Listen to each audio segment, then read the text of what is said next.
Bonjour à toutes et à tous, bonsoir, bienvenue sur la chaîne Analeps pour ce nouveau live, le troisième live consacré ce soir à l'émission sur les PTSD, l'histoire exactement des ESPT, ma dernière vidéo que j'avais réalisée à l'aide de la BD de Guillaume Singelin qui s'intitule PTSD, qui est sortie chez Ankama.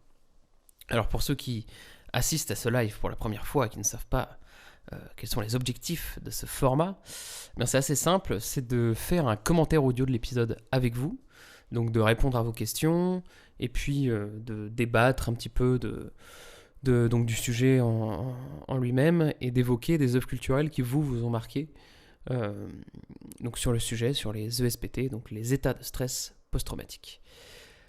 Avant de débuter la vidéo, on va traditionnellement revenir sur le pourquoi d'une vidéo sur ce sujet.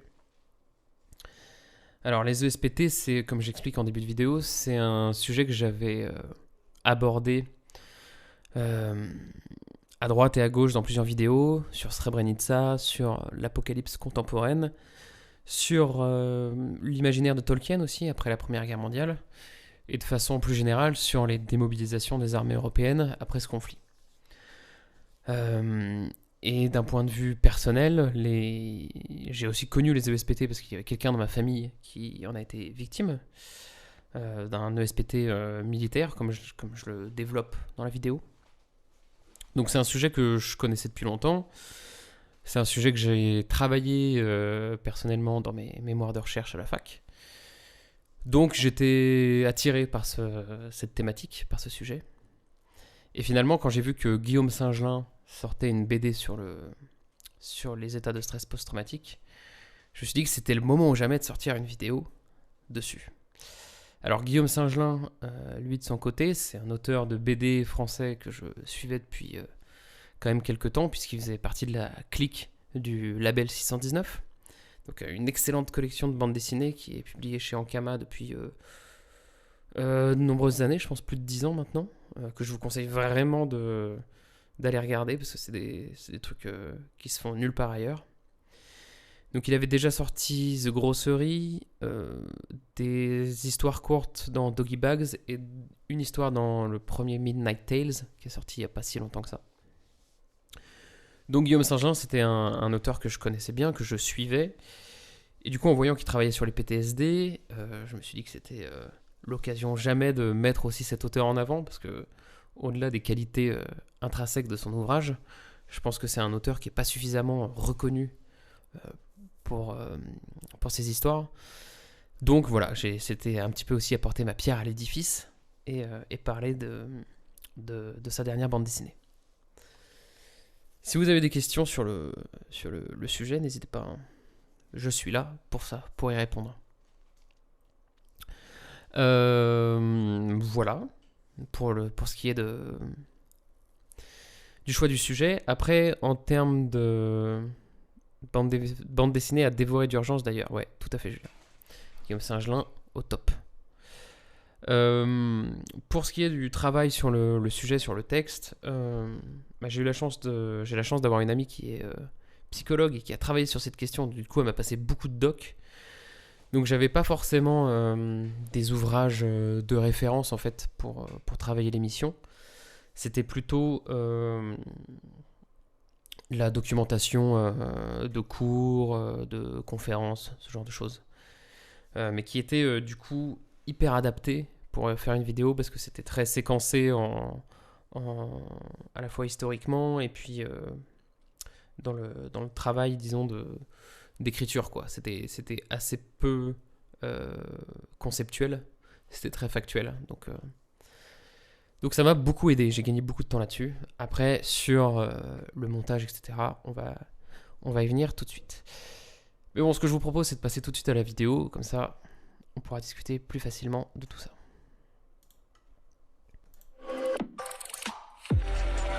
Voilà.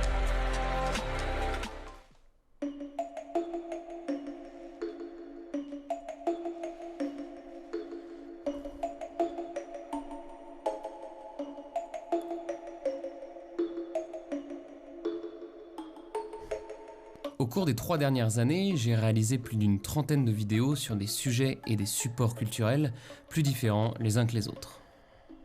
Mais certains d'entre eux partagent tout de même un point commun. Je pense à mes épisodes sur le massacre de Srebrenica, sur l'apocalypse contemporaine, sur les démobilisations européennes après la Première Guerre mondiale et sur l'imaginaire de Tolkien après ce conflit. Vous l'aurez deviné, j'évoque dans ces vidéos des soldats qui ont subi un ESPT, ou PTSD en anglais, ce qui signifie l'état, le trouble ou le syndrome de stress post-traumatique. Alors je ne suis ni médecin ni psychologue, et il n'existe pas de définition consensuelle pour l'ESPT, mais pour simplifier, ce traumatisme psychique se caractérise par un ensemble de symptômes qui se manifestent à la suite d'un événement traumatique, c'est-à-dire un événement qui constitue une menace pour la vie, pour l'intégrité physique ou morale. Alors, on va s'arrêter là pour le premier commentaire, parce que je voulais revenir sur la définition exacte, exacte justement non, parce qu'il n'y en a pas, comme je l'évoquais, de l'ESPT. Je voulais juste en fait ajouter et compléter la définition que j'évoque dans la vidéo. En fait, la confrontation avec l'événement traumatisant crée une peur intense, pardon, un sentiment d'impuissance ou d'horreur, de honte, de culpabilité. Et en fait, ça remet en cause l'ensemble de vos valeurs essentielles de votre existence, en fait. Et c'est pour ça que ça devient extrêmement traumatisant et que ça crée un ESPT. Donc il y a évidemment une dimension subjective. Un événement traumatisant peut être traumatisant pour une personne et ne pas l'être pour une autre. Et surtout, parfois, il peut être en différé, c'est-à-dire que vous pouvez être exposé à un événement traumatisant un jour J et ne commencer à développer un ESPT qu'un an plus tard, par exemple, ou 10 ans plus tard, c'est tout à fait possible.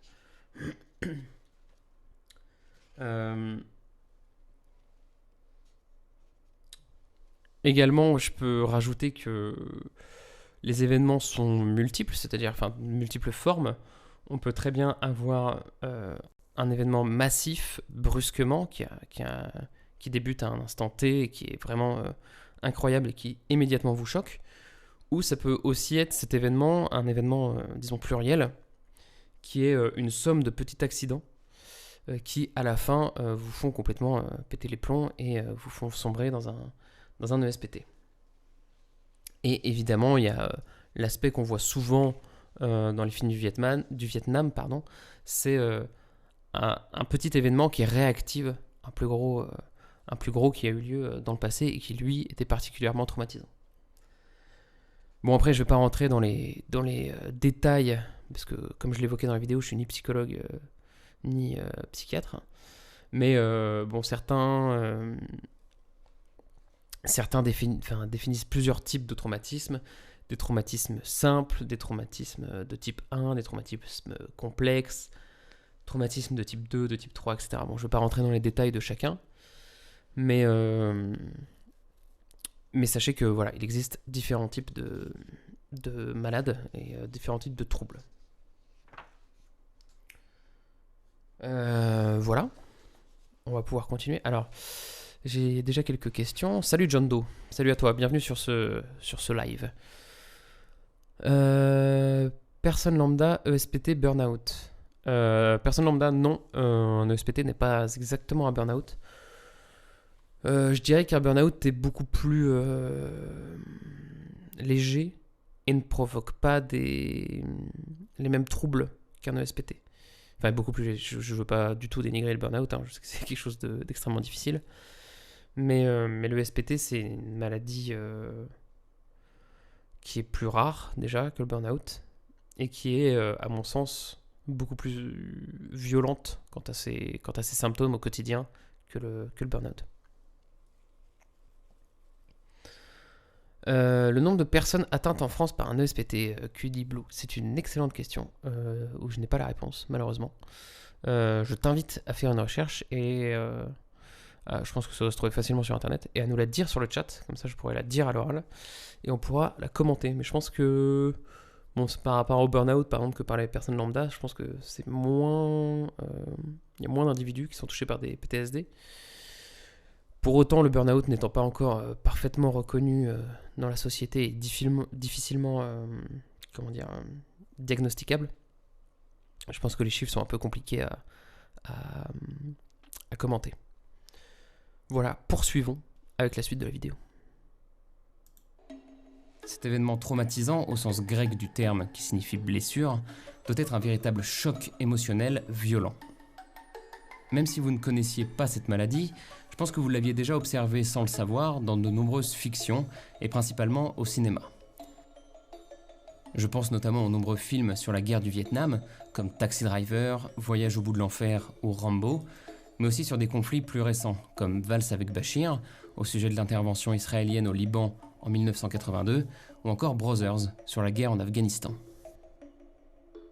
Toujours est-il que si l'on connaît par la fiction le quotidien des victimes des ESPT, on connaît finalement très mal l'histoire de ce syndrome et de sa difficile reconnaissance par la société. Alors, je vois qu'il y a des questions qui passent, donc je préfère faire une petite pause. Métalleux curieux, le burn-out, c'est plus lié à un surmenage au travail, non? Ouais, tout à fait. Exactement. C'est plus lié... Je pense à un peu comme aux ESPT pluriels, c'est-à-dire un ensemble de choses qui s'accumulent, qui font qu'au bout d'un moment, on craque. Alors que le ESPT se définit vraiment par un événement traumatisant. Donc effectivement, il y a le cas où c'est plusieurs petites choses qui s'accumulent. Mais je vais y arriver, de manière générale, c'est plutôt un événement unique qui est extrêmement traumatisant pour la personne. RK 339. Un Français sur 10 en souffrirait selon Forbes.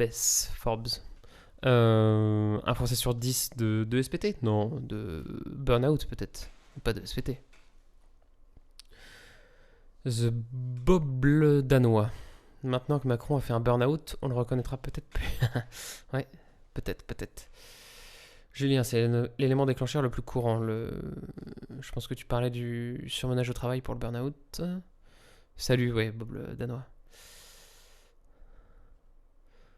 Mais ça peut aussi venir du cadre familial. Ok. Ou affectif. T'as des burn-out post-rupture. 1 sur 10 à la sortie de la Grande Guerre, non? Ah, 2 SPT 1 sur 10, ça me paraît énorme.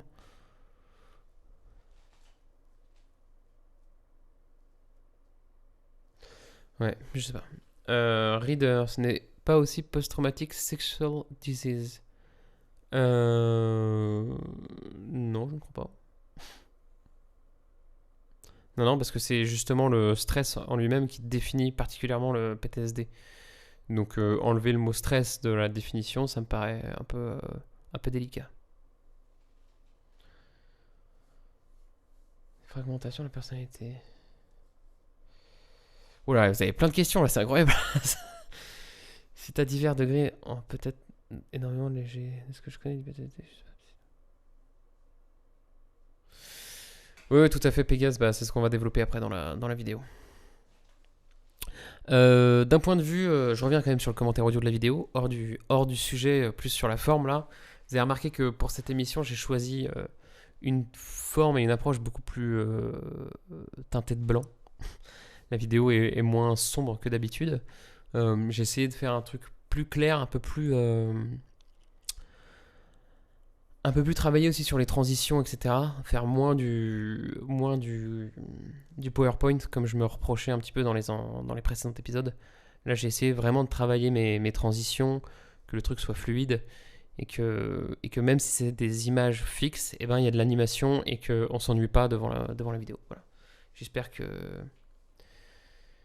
J'espère que j'ai réussi et que ça vous a plu. Ouais, et tout à fait, le blanc est moins anxiogène aussi. Merci Julien. Continuons en attaquant la partie BD de Guillaume Singelin. J'aurais pu choisir un film pour m'attarder sur le sujet, mais début mars 2019 est sorti au label 619 l'une des BD que j'attendais le plus cette année. PTSD par Guillaume Singelin, étoile montante de la BD française. Alors voilà, typiquement, là les problèmes qu'on rencontre au quotidien quand on fait des vidéos comme ça. L'image de la couverture française était inaccessible en bonne qualité sur internet, sans que les couleurs soient retouchées, etc. Donc j'étais pas capable de trouver une image de la couverture française qui soit satisfaisante à mes yeux pour rendre hommage au travail de l'éditeur et de Guillaume Singelin. Donc du coup j'ai mis l'image anglaise, enfin américaine, Enfin, du tome sorti aux États-Unis, ouais, parce que c'était la meilleure qualité possible et que, bon, après c'est vrai qu'il y a écrit PTSD en plus en gros, donc ça marque bien le truc. Mais bon, comme 99% des gens qui regardent mes vidéos sont des Français, ça m'ennuyait quand même un peu. Je me disais que ça aurait été mieux de mettre l'image française pour que elle s'ancre un peu dans le cerveau des gens et que la prochaine fois qu'ils aillent dans une librairie ou à la Fnac, et ben bam, ça marque.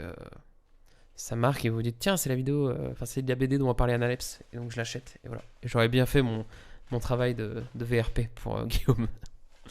Bon, sachant évidemment qu'il n'y a pas eu. Cette vidéo n'était absolument pas une opération de com. J'ai acheté la BD, j'ai eu aucun lien avec Ankama particulier pour la préparer. Il y a juste Guillaume, que je remercie très chaleureusement, Guillaume Singelin, l'auteur, qui m'a envoyé quelques planches en haute définition de parties de la vidéo où j'arrivais vraiment pas à l'illustrer autrement. Et donc voilà, il m'a envoyé des planches pour que je travaille la vidéo au mieux. Donc merci à lui, merci Guillaume, c'était hyper sympa.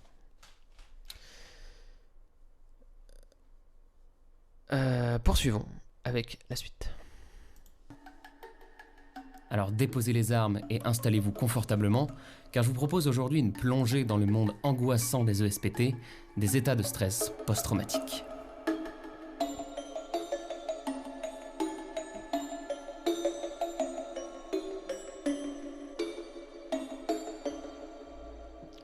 La vidéo que vous venez de voir juste avant, c'est une vidéo promotionnelle qui a été réalisée par Ankama et par un animateur que je ne connais pas, malheureusement, je n'ai pas son nom.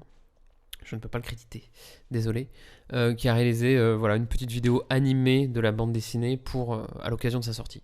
C'est un petit trailer qu'ils avaient balancé sur internet et sur les réseaux sociaux. Je trouvais ça pas mal de terminer l'introduction par ça. A noter que je me suis rappelé en regardant la vidéo là, que j'avais fait un gros travail pour trouver des sons et de la musique libre de droit. Voilà, je vais y arriver. J'étais allé dans la banque de musique de YouTube où certifié, vous n'aurez pas de problème de monétisation, etc. Et je l'ai fait et en fait je me suis fait démonétiser à cause du sujet et non pas à cause du contenu. Donc juste parce que je parlais de SPT et de PTSD, clac, j'ai été démonétisé par YouTube. Pas que j'avais l'intention de me faire plein d'argent sur cette vidéo, mais juste que effectivement quand les vidéos sont démonétisées, leur référencement est bien moindre. C'est beaucoup plus compliqué.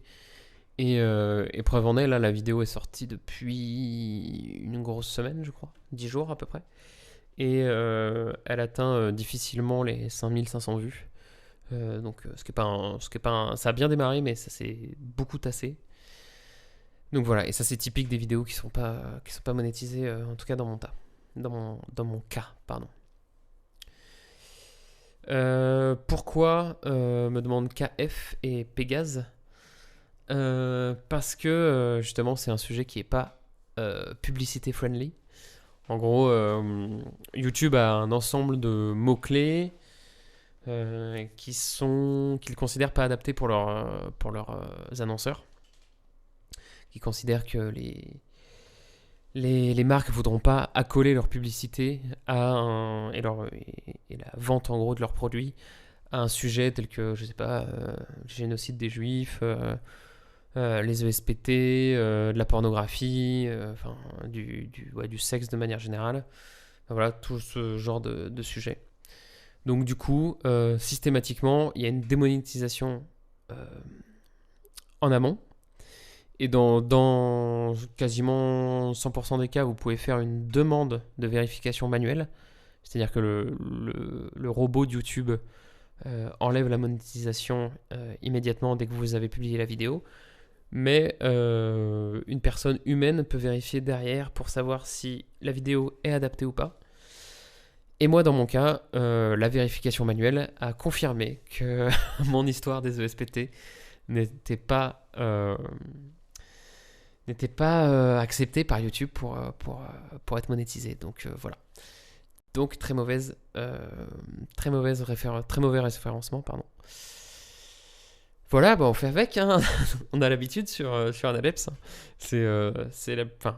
Si c'est pas pour cette raison, moi c'est pour les droits d'auteur que je détiens pas, donc voilà, je commence à être un peu habitué à ce genre de choses. Et je pense que c'est pour ça que, malgré le fait que j'approche les 35 000 abonnés, eh bien, j'ai que des vidéos qui tournent à 5 000, 6 000 vues, parce que la plupart de mes abonnés sont même pas au courant qu'il y a des vidéos qui sortent, parce que...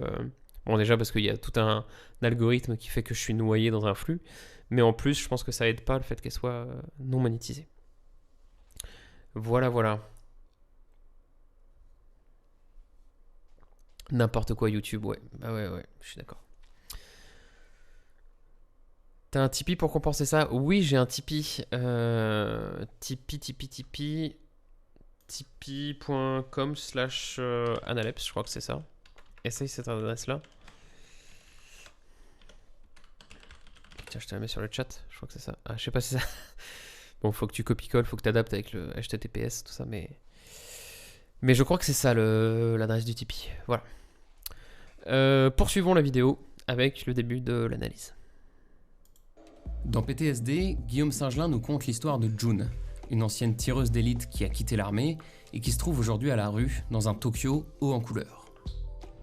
Le lecteur est embarqué dans sa quête de calme, de bonheur et d'oubli, une manière pour elle de mettre à distance ses démons psychologiques qui rythment régulièrement ses journées. Guillaume Singelin a choisi une narration croisée pour PTSD qui oscille entre le quotidien actuel de l'héroïne et des scènes du passé lors de son passage à l'armée qui nous permettent de mieux comprendre l'histoire de June. Là voilà typiquement, en gros, à gauche, c'est les images que j'avais récupérées en ligne de la bande dessinée qui étaient de qualité plutôt pas mal en vrai pour des images qu'on trouve sur internet. Mais qui était que pour les 15 premières pages, je crois, de la bande dessinée. C'était une preview qui avait été partagée sur 9art.fr. Et à droite, vous pouvez voir les images beaucoup plus loin dans le récit de la BD, qui m'ont été envoyées par Guillaume Singelin, et donc qui sont de meilleure qualité. Je ne sais pas si ça se voit vraiment dans la vidéo, mais en tout cas, au montage, ça n'avait vraiment rien à voir et c'était hyper agréable de pouvoir bosser sur des images de qualité pour faire des petites animations comme je l'ai fait juste avant dans la vidéo où il y a June qui est seule au milieu d'un cadre et qui est juste détourée seule et avec le décor qui monte derrière. Ça, je me suis pas mal amusé à faire ce genre d'animation. J'espère que ça vous a plu. N'hésitez pas à me le dire parce que je pense que je recommencerai quand je pourrai travailler sur des bandes dessinées ou des choses un peu graphiques. J'essaierai de faire ce genre de choses. Alors, Chakalaka, salut, je viens d'arriver. Eh bien, salut à toi. C'est quoi le problème? On parlait de ma démonétisation de la vidéo parce que le sujet n'est pas considéré comme valable par YouTube. Cubiblue, pensez à regarder votre fil d'abonnement. Perso, je n'oublie aucune des vidéos que sortent les chaînes auxquelles je suis abonné. Ouais, je sais que c'est pas... Enfin, c'est très sympa, Cubiblue, mais il y a des gens qui ont 300, 400 abonnés, d'abonnements, donc c'est pas toujours facile pour tout le monde de suivre, et puis tu te dis, bon, je regarderai ce week-end, etc. Voilà.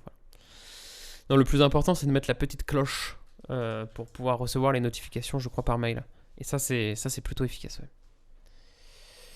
Il a été démonétisé à cause du sujet. Bizarre, le sujet est d'utilité publique. Est-ce que je regarde, n'était pas là.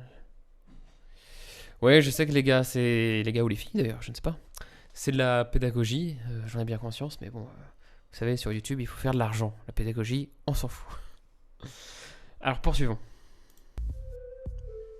Ce qui est intéressant, c'est qu'on peut interpréter ces changements temporels comme purement esthétiques, comme un effet de forme de la narration, mais également comme de véritables flashbacks vécus par June. De ce point de vue, ces scènes ne constituent pas des rêves pour c'est ce genre d'animation que j'évoquais tout à l'heure. Des reviviscences traumatiques. Contrairement aux souvenirs où l'on se remémore une scène, June la revit ici pleinement, car son cerveau ne fait pas l'indistinction entre le passé et le présent. Alors là, typiquement, les reviviscences traumatiques, pour vraiment rentrer dans le cœur du sujet, c'est exactement ce que vit Rambo dans le premier film Rambo First Blood, quand il est interrogé dans le commissariat de police et qui revoit des scènes systématiques de son passage au Vietnam. Il voit les barreaux de la prison qui lui rappellent les grilles dans lesquelles il était enfermé, la façon dont les policiers le tiennent pour le maîtriser lui rappelle la façon que les Viet Cong avaient de le maîtriser, voilà, de la même manière. Donc voilà, ça c'est typiquement de la reviviscence traumatique. Bonsoir le Jauge, bienvenue à toi. Ces moments prennent alors une toute autre ampleur et nous révèlent le quotidien de June, atteinte d'un ESPT. Outre les reviviscences, le personnage est également victime d'évitement, c'est-à-dire un certain désintérêt pour les activités humaines du quotidien, d'un sentiment de détachement vis-à-vis des autres, d'une restriction affective et d'une difficulté à penser l'avenir. Ça, pour le coup, l'évitement, je sais pas si vous avez vu le film Brothers avec Jack Gyllenhaal et comment il s'appelle déjà, Tobey Maguire et Nathalie Portman. Où ça, c'est typiquement ça. Tobey Maguire subit un ESPT, il revient en fait après avoir été capturé par des talibans, il revient aux États-Unis. C'est un Marines classique. Et on le voit. Alors, bon, évidemment, il s'est passé d'autres choses. Vous l'imaginez bien, sinon on ferait pas un film que là-dessus. Mais on voit bien en fait qu'il se détache totalement de sa famille, qu'il est plus du tout en adéquation avec la société dans laquelle il est censé évoluer. Et ça, c'est typique de l'évitement et donc typique des ESPT. Ça, c'est l'évitement, c'est le trouble qu'on voit le plus souvent quasiment dans l'ensemble des films sur les ESPT. Poursuivons. J'avais jamais vu. Juste avant. J'avais vu aucun des films en extrait, mais ça allait direct dans ma liste à voir. Merci le George, c'est sympa. En vrai, il y a des films vraiment cool que j'ai mis en intro. Jared, qui est un excellent film. Taxi Driver, qui est Palme d'Or à Cannes, je sais plus quelle année, mais voilà, c'est un loupable. J'avais mis Brothers, Rambo, le premier qui est vraiment cool. Et Valse avec Bachir. Valse avec Bachir qui est un de mes films favoris. Donc je vous conseille vivement de regarder ça. Poursuivons. Ce sont typiquement des attitudes que le lecteur découvre dès que June est confronté au monde extérieur, à ses anciens camarades ou à Léona, une restauratrice qui tente de redonner goût à la vie à notre personnage. Toujours des Notre animations. héroïne est également victime d'hyperstimulation, qui se matérialise par une nervosité et une impression constante de danger que l'on observe dès les premières pages du récit. Alors, l'hyperstimulation, c'est pareil. Oui, l'échelle de Jacob, excellent Julien, tu as raison. L'hyperstimulation, c'est donc le fait d'être tendu, de réagir au quart de tour sur des sujets qui nous rappellent le stress post-traumatique. Alors, j'ai des petits commentaires. Ah oui, c'est Taxi Driver, je l'avais vu, mais pas sous cet angle-là. Je me rappelais pas qu'il avait fait le Vietnam. Il va falloir que je crée une liste à revoir, ouais. C'est quoi le mécanisme derrière ça? Tu fuis par peur de vivre de nouveau des événements comme ceux à l'origine de l'ESPT? Non, à mon avis, l'hyperstimulation, c'est le fait que tu es toujours ancré dans la situation où tu as été traumatisé. C'est-à-dire que là, June, c'est ce que j'essayais de montrer un peu avec l'image de droite, c'est qu'elle est censée, dans la BD, penser qu'elle tient un pistolet dans la main et qu'elle va ouvrir le feu et qu'elle va réagir à ça. Et donc, on est toujours plongé là-dedans, on est plongé dans son traumatisme et on n'arrive pas à s'en sortir. Pour l'évitement, oui, l'évitement, pour le coup, c'est ça, ouais. Tu as peur de revivre de nouveaux événements, t'es focus complètement sur ton traumatisme et t'arrives pas à t'en sortir, t'arrives pas à voir au-delà de cet événement. Et donc, renouer des liens, prendre du plaisir, savourer des moments insouciants du quotidien, un petit bonheur de tous les jours, ça, c'est complètement impossible parce que tu es omnubilé par ton traumatisme. Même si, évidemment, tu es omnubilé de façon inconsciente. C'est pas un truc auquel tu penses et que tu es capable de parler au quotidien. C'est quelque chose juste qui te reste dans la tête et qui est derrière toi et qui te mine en fait au quotidien. Métal Curieux, tiens, ça me fait penser à un personnage de l'animé Sword Art Online. Je ne connais pas. Tu peux nous en dire plus si tu veux dans le... Ah, oui, tu le dis juste après, pardon. Qui a vécu un événement traumatisant qu'un simple geste lui rappelle, il le plonge dans une terreur totale et le paralyse. Ouais. Bah oui, typiquement, ça c'est un ESPT, tout à fait. Voilà. Exactement, c'est tout ça. Poursuivons avec la suite. Enfin, lorsque l'on découvre la scène qui a coûté à l'héroïne son œil droit, le lecteur pourrait presque y voir une dissociation péritraumatique, c'est-à-dire une sorte de mise à distance de l'événement par le personnage, comme si elle ne le voyait pas, ne le vivait pas. Ça, c'est typique dans le cas présent des ESPT qui sont issus d'agressions sexuelles et de viols, tout particulièrement, où dans le cas de certaines victimes, elles ne vivent pas pleinement l'événement. En fait, elles sont complètement déconnectées de la réalité, ce qui est un moyen en fait pour le cerveau de lâcher prise et de ne pas faire face à l'événement qui est particulièrement violent. Donc ça, c'est un cas un petit peu particulier. Enfin, ça arrive pour l'ensemble des cas de SPT, mais c'est très présent dans les agressions sexuelles. Et voilà, et je voulais le dire ici dans le live parce que j'ai très peu parlé de ça, des agressions sexuelles dans la vidéo. Et parce que je me suis concentré un peu sur la BD qui évoque vraiment le cas des soldats. Mais les agressions sexuelles, c'est vraiment un des cas de SPT majeurs. Et qu'est-ce que je veux dire? Et en plus, il y a une particularité aussi assez importante dans le cas des agressions sexuelles. Ouais, c'est la sidération, ouais, tout à fait. Une particularité dans les agressions sexuelles, donc sur les ESPT, c'est quand je parlais tout à l'heure des cas qui vous rappellent le SPT, des petits moments, des petits événements qui vous rappellent le traumatisme et qui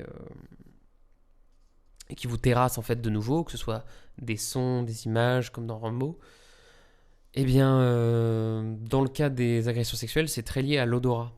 C'est un cas assez particulier, mais les victimes d'agressions sexuelles qui ont un ESPT sont très sensibles aux odeurs, enfin deviennent du coup après très sensibles aux odeurs. Et quand elles arrivent à ressentir de nouveau une odeur qui leur rappelle le traumatisme, c'est là où elles craquent en fait. Du coup, j'ai pas... Bon, je suis pas... Comme je le disais, je suis pas psychiatre, je suis pas psychologue, mais il y a peut-être quelque chose du fait que, en lâchant prise, on lâche prise surtout au côté des yeux, du son, qui sont les sens qu'on développe le plus, qui sont le plus évidents pour nous, en tout cas, quand on voit un événement, on pense assez peu à l'odorat. Et qu'en fait, l'odorat reste parce que c'est celui qui, peut-être, psychologiquement, on n'arrive pas à lâcher prise, en tout cas, sur celui-là. Voilà. J'espère que cette petite explication vous a plu. Poursuivons avec la suite.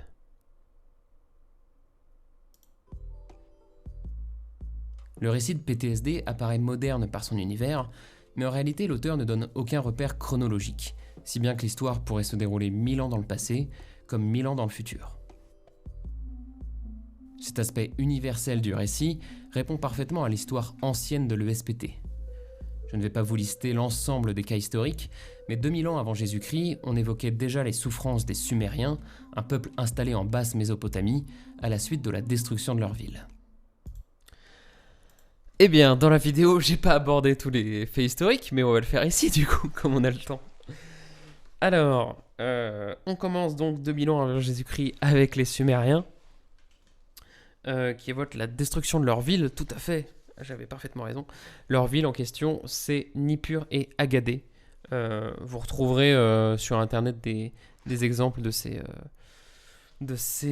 lamentations qu'on peut trouver sur internet. Hérodote, j'évoque après. Bon, je vais passer tout de suite l'ensemble de ce passage-là, comme ça Des siècles plus tard, c'est au tour d'Hérodote, l'historien grec, de décrire le cas du soldat athénien Épizélos, devenu aveugle au cours de la bataille de Marathon, lorsqu'il crut qu'un ennemi allait le tuer. Alors là, je peux vous lire exactement ce que dit Hérodote à ce propos. Il dit « Lors de la bataille de Marathon, tandis qu'il luttait avec courage, Épizélos vit venir à lui un ennemi de haute taille et pesamment armé, dont la barbe recouvrait tout le bouclier.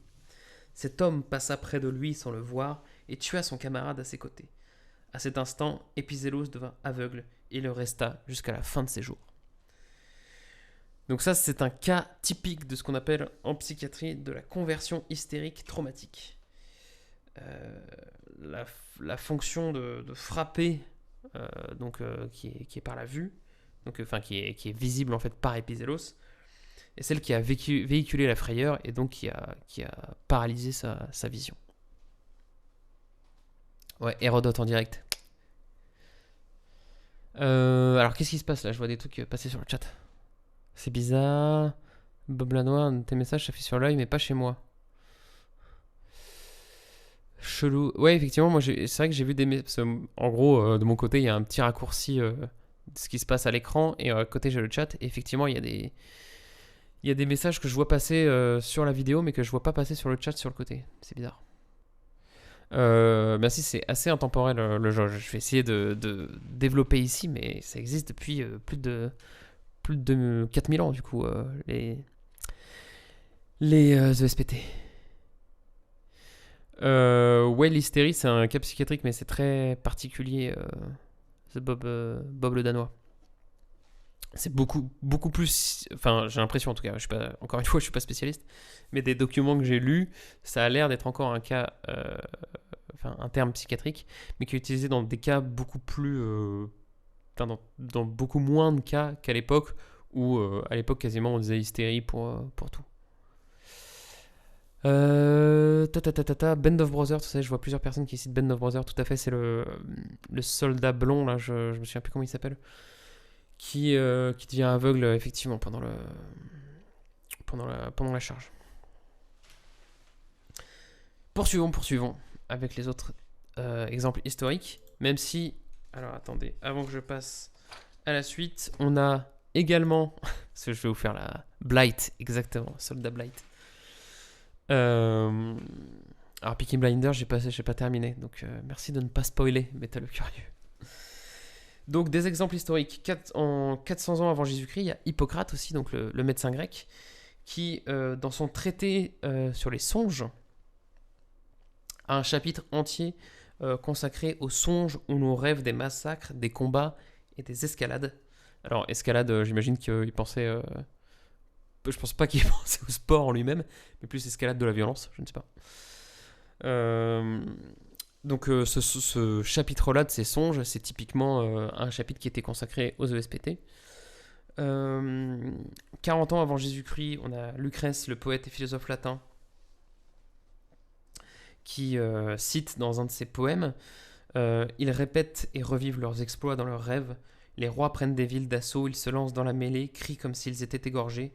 D'autres se débattent, gémissent et emplissent l'air de leurs clameurs. » Donc ça, c'est pas une description de ce qu'ils faisaient pendant leur assaut, c'est vraiment une description de ce qu'ils font lorsqu'ils rêvent de ces exploits-là. Donc là, c'est des cas typiques de cauchemars de répétition qui reviennent après hanter les personnes atteintes d'un ESPT. Salut Comics Discovery, bienvenue à toi.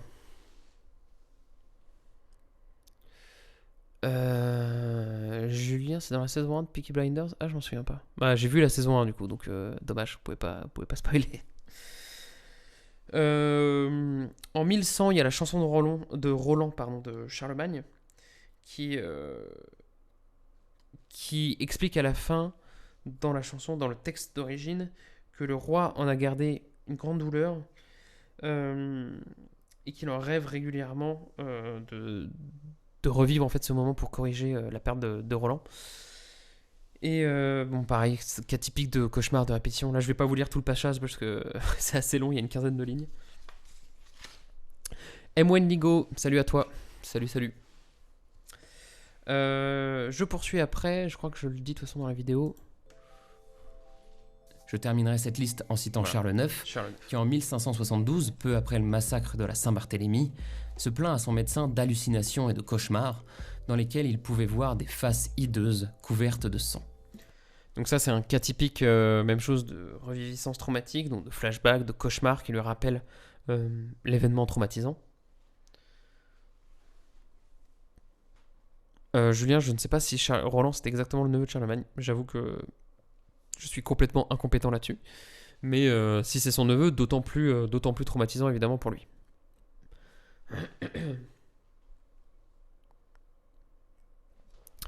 Bob le Danois, t'as des différences en fonction des époques et des cultures.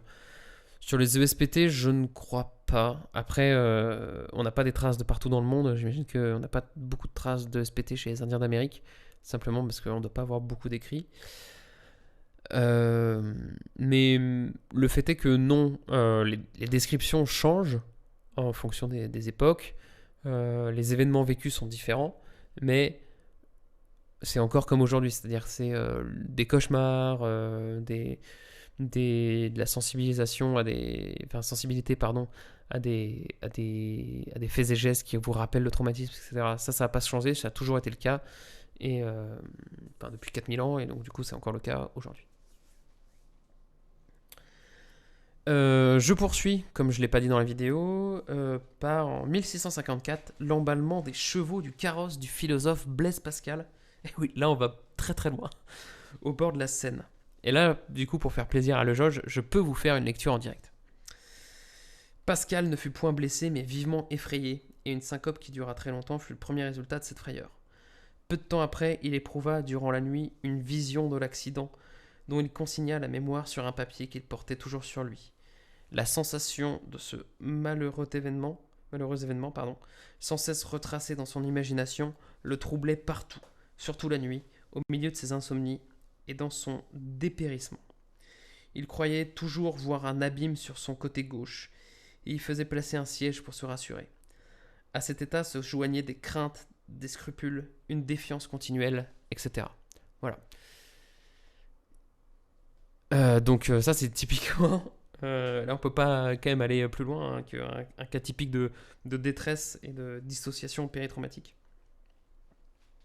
Où voilà, Blaise Pascal était un mec complètement effrayé. Moi je ne le savais pas, je l'ai appris j'avoue en travaillant cette émission. Choqué par la fronde, je ne sais pas, possible.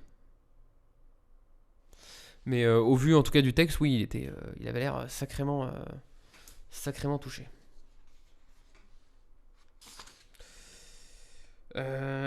Poursuivons. Bref, on voit bien que les traumatismes psychologiques ne sont pas récents, qu'ils ont toujours existé, et que la situation de June, celle d'une personne abandonnée, traumatisée, est finalement assez courante au cours de l'histoire.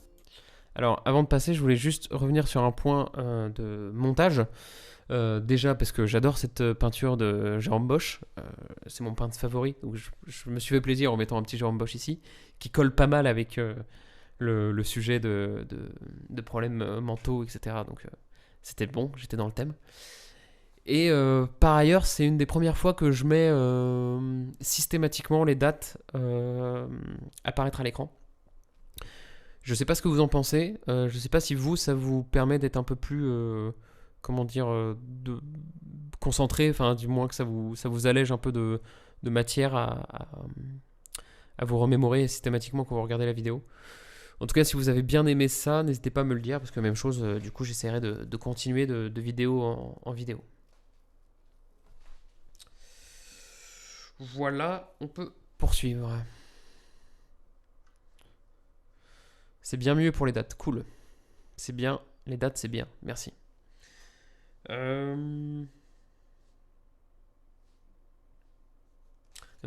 Poursuivons. Je regardais s'il n'y avait pas d'autres événements historiques. Tout comme de nombreux autres soldats, notre personnage n'est pas officiellement reconnu, ni accompagné pour son traumatisme, ce qui correspond parfaitement à la longue et fastidieuse reconnaissance des ESPT. Avant la Révolution française et les guerres du Premier Empire, les médecins ne soignaient que les corps, laissant aux religieux et aux philosophes le soin de sauver les âmes et les esprits. Ouais, alors là, il faut préciser que en fait, c'est surtout Larrey, Percy et Desgenettes, les médecins de la grande armée de Napoléon, qui ont beaucoup fait avancer cette question-là. Eux, ils théorisent une expression qui est assez jolie d'ailleurs, qui s'appelle le vent du boulet, qui est en fait les prémices des ESPT, et qui s'intéresse surtout aux troubles présentés par les soldats suite justement aux effets de blast, aux effets de souffle des canons.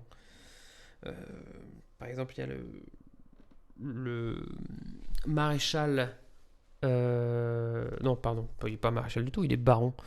Le baron Marbeau, qui écrit dans ses mémoires: « Alors que je me penchais, un boulet m'arracha ma coiffe, je fus comme anéanti, mais je ne tombais pas de cheval.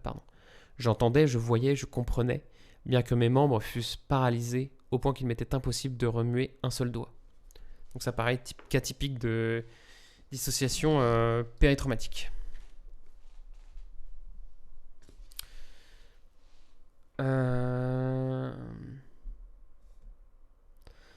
Le jauge, ok, c'est un bon plus les dates, ok, je retiens. Du coup, c'était traité comment par les religieux et les philosophes à l'époque. Julien, la prière. Eh bien, exactement, par la prière, un petit peu d'eau bénite, et puis voilà, c'était reparti. Hein. T'avais plus de troubles psychologiques. Alors, poursuivons la vidéo. Ce n'est qu'à partir de ces événements que l'on rencontre les premières observations cliniques de traumatisme de combat, et il faut attendre 1809 et le docteur Philippe Pinel pour que les traumatismes mentaux reviennent dans le giron de la médecine, en inaugurant ainsi une nouvelle discipline, la psychiatrie. J'adore le titre de ce tableau, je trouve ça hyper cool. Le docteur Philippe Pinel faisant tomber les chaînes des aliénés. Je trouve ça d'une classe, c'est hyper cool. Pour autant, j'ai jamais trouvé le nom du peintre. Donc si vous la trouvez, n'hésitez pas à me le dire. J'essaierai de la ajouter dans les commentaires de la vidéo.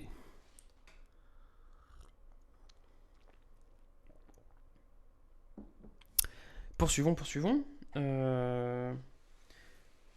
Alors, il faut savoir que... Attends, je sais plus... Oui, je l'évoque après. Les premières descriptions cliniques des névroses traumatiques sont donc par Philippe Pinel, où lui, il décrit le cas de militaires qui développent des spasmes, des sursauts, des songes effrayants, une chaleur erratique, des émotions vives pour des causes légères. Donc lui, il commence à percevoir la question en fait du stress et des névroses tout simplement. Et c'est vraiment précurseur, et c'est pour ça d'ailleurs que Philippe Pinel est considéré comme le père de la psychiatrie. Poursuivons. À cette époque, les ESPT s'expliquent soit par des lésions ou troubles fonctionnels, soit par des simulations délibérées. Aussi, la plupart des patients ne sont pas considérés comme des malades, mais comme des simulateurs, des menteurs. Alors j'aurais pu ajouter que en 1859, Henri Dunant assiste à la bataille de Solferino entre les Autrichiens et les Franco-Sardes, et que avec le 19e siècle, il y a l'apparition des canons rayés qui font beaucoup plus de victimes que les précédents. À cette bataille d'ailleurs, il y a 300 000 soldats, il y a 80 000 morts. Et en fait, c'est Dunant qui sera du coup créateur de la Croix-Rouge à la suite de cet événement. Parce qu'il voit du coup les souffrances des victimes de chacun. Enfin voilà, je ne vais pas vous expliquer, vous avez bien compris ce qui se passait.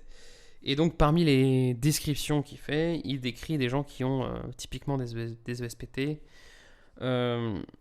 Il dit les uns profondément mutilés ont le regard hébété et paraissaient ne pas comprendre ce qu'on leur dit. Les autres sont inquiets et agités et par un ébranlement nerveux et un tremblement convulsif. Donc voilà, pareil, cas typique à la bataille de Solferino à la moitié du 19e siècle. Là, il y a toute une partie que j'ai décidé de ne pas aborder sur Tony Robert Fleury. Eh bien, merci beaucoup, Julien. Je ne l'avais pas. Donc, il y a toute une partie que j'ai décidé d'enlever en concept qui est... justement, on en parlait juste avant, toute la partie sur les hystéries. Parce que c'est très compliqué. C'est des vraies théories, disons, de psychologie et de psychiatrie, où les gens, en plus, sont pas toujours d'accord entre eux. Les uns se répondent, enfin, voilà. Du coup, moi, je vous avoue que quand je veux rentrer dans une vidéo, enfin, réaliser une vidéo tous les 15 jours, je peux pas me permettre de rentrer autant déjà dans le détail, parce que ça va perdre les gens. Et en plus, moi, dans les recherches, si je m'investis trop, je finis par me noyer. Et en plus, faire une vidéo, où je rajoute 5 minutes sur l'hystérie, c'est pas... Pour la compréhension du sujet, c'est pas hyper pertinent. Donc j'ai décidé de passer ça. Par contre, ce que j'aurais pu également vous dire d'un point de vue historique, c'est que le premier hôpital psychiatrique militaire est créé aux États-Unis pendant la guerre de sécession, donc entre 1861 et 1865. où là on parle de blessure des nerfs, qui est le terme utilisé pour parler des maladies mentales des soldats. Et il y a un dépistage psychiatrique des conscrits qui commence à se développer pour voir s'ils ne sont pas kleptomanes, pyromanes, alcooliques, suicidaires, ou ce qu'on appelait à l'époque nostalgiques ou mélancoliques. Et en fait, qu'on estimait des personnes davantage vulnérables pour des ESPT. Voilà. Je regarde rapidement si j'ai d'autres éléments historiques à vous donner, mais je ne crois pas. Je crois que j'arrive sur les cas d'accidents ferroviaires, qui est la suite de la vidéo. Il faut s'écarter un peu des guerres et se rapprocher du milieu ferroviaire pour comprendre comment le diagnostic des médecins a évolué sur la question des ESPT. L'arrivée des premières concessions de chemin de fer s'accompagne d'accidents spectaculaires faisant de nombreuses victimes. Petit à petit, de nouvelles législations permettent aux familles des victimes de réclamer des réparations à l'aide des premières compagnies d'assurance. Des litiges juridiques entre les compagnies ferroviaires et les accidentés voient le jour, les premiers accusant les plaignants de simuler pour obtenir des dédommagements. C'est dans ce contexte que l'on fait appel aux médecins afin d'expertiser les plaignants, ce qui leur permet également d'affiner leur savoir sur la nature des ESPT. Je trouve ça hyper intéressant, cette partie sur les accidents ferroviaires, parce que ça montre bien que toute la question des ESPT n'a quasiment pas avancé d'un point de vue médical par le biais volontaire des médecins. En fait, il a beaucoup évolué quand il était question d'argent, quand il était question de patriotisme, dans le cas de guerre, etc. Et là, typiquement, on voit bien que la reconnaissance des ESPT est fonction du contexte historique et social de la période, et que là, souhaitant obtenir des réparations, en fait, les gens ont l'obligation d'être auscultés, et donc les médecins affinent leur connaissance sur les ESPT, etc. Et je trouve ça intéressant que c'est par cette acquisition d'un statut socio-juridique, en fait, que la médecine évolue également, quoi. C'était pas uniquement par des études médicales proprement dites. Bob le Danois, tu comptes faire des épisodes où tu creuseras les points que tu n'as pas développés dans les vidéos?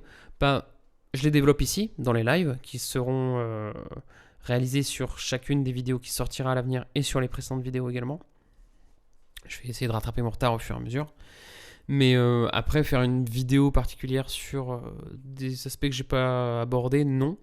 Sauf si j'arrive à trouver une œuvre culturelle qui bouche un peu les trous. Je sais pas, par exemple, j'ai pas du tout parlé de Freud, qui a quand même fait un petit peu avancer parfois certains trucs dans ce sujet, même si je suis pas du tout freudien, personnellement. Mais donc, si un jour il y a un truc intéressant sur Freud, un film sur Freud qui est cool, je pourrais peut-être travailler là-dessus. Enfin voilà. Essayer de boucher les trous par des émissions, pourquoi pas. Mais faire une émission volontairement pour régler cette question-là, non, c'est pas l'idée. Pégase, est-ce que tu veux parler aussi des choses qu'on peut mettre en place pour aider les victimes? Peut-être à la fin. Julien, c'est tellement plus facile de traiter une personne de menteur et de simulateur. Ouais, complètement. Bah ouais, et puis ça coûte beaucoup moins d'argent.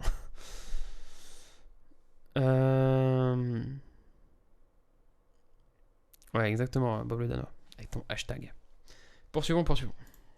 À cette occasion, en 1888, le neurologue allemand Hermann Oppenheim utilise pour la première fois le terme de névrose traumatique dans un ouvrage du même nom. Malgré le développement de théories et de traitements pour ce syndrome, les guerres suivantes vont ignorer les quelques avancées dans ce domaine. Durant la guerre russo-japonaise de 1904-1905, petite animation, j'espère que vous a plu. Les simulateurs vont être condamnés par les conseils de guerre, et ce, malgré le fait que pour la première fois, soit utilisé le terme de névrose de guerre, inventé par l'allemand George Honigmann, psychiatre volontaire dans la Croix-Rouge russe. La Première Guerre mondiale s'inscrit dans la même logique, puisque les ESPT sont assimilés à de la lâcheté et sont brutalement réprimés, certains soldats étant condamnés à mort.